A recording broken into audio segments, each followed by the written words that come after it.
Sennelier abstract paint. This stuff is so fun to work with. If you've never heard of it before, I'm going to do an in-depth review and show you how to use it in this video. The cool thing about these paints are the nubs.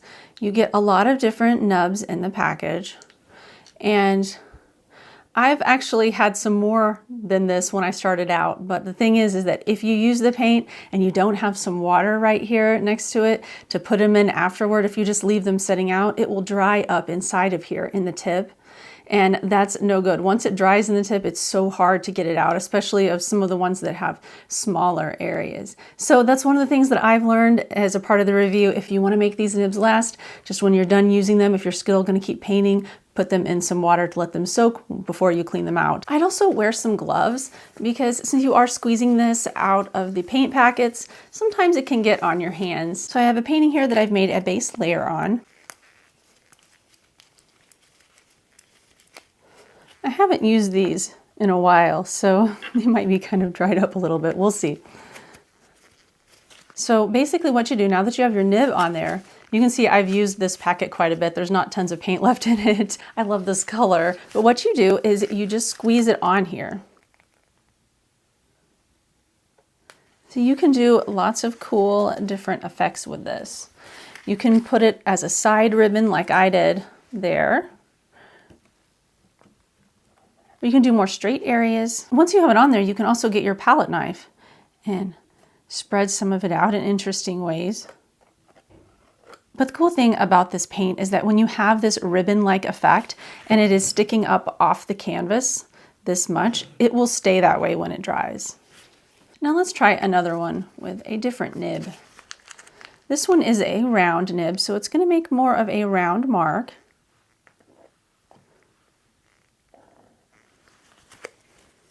I'm just kind of putting the color on there haphazardly right now, but you might want to plan it out a little bit more depending on how you would like your abstract piece to look.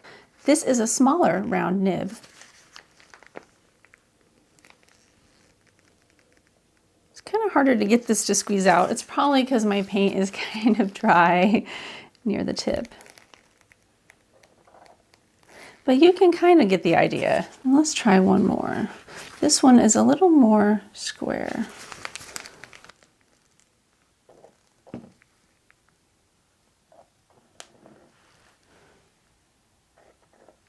You can also paint with these. So if you want, you can kind of add the color around in different areas.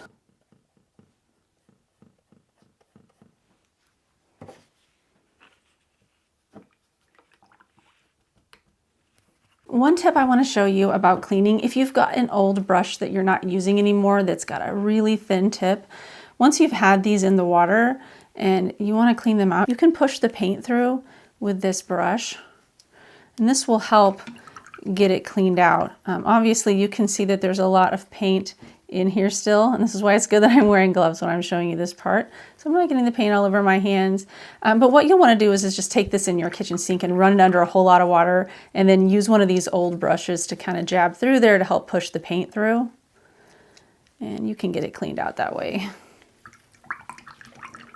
And when it comes to the negatives, this is really the only part in this review that I could find that is negative, is cleaning out the paint nibs and letting them dry out for too long when you're in the process of painting. Because sometimes, I don't know about you, but I paint for several hours at a time. And so if you leave these setting on the container just off to the side, once you've hooked the nub on there, it will dry out in about half hour or an hour. And then you will have an incredibly difficult time getting the paint nub completely cleaned out. Personally, I don't like supplies that take excessive amounts of cleanup like that. So I've been very careful and diligent after I learned on the first few nibs that I ruined and didn't have the patience to clean out and just chucked in the trash bin.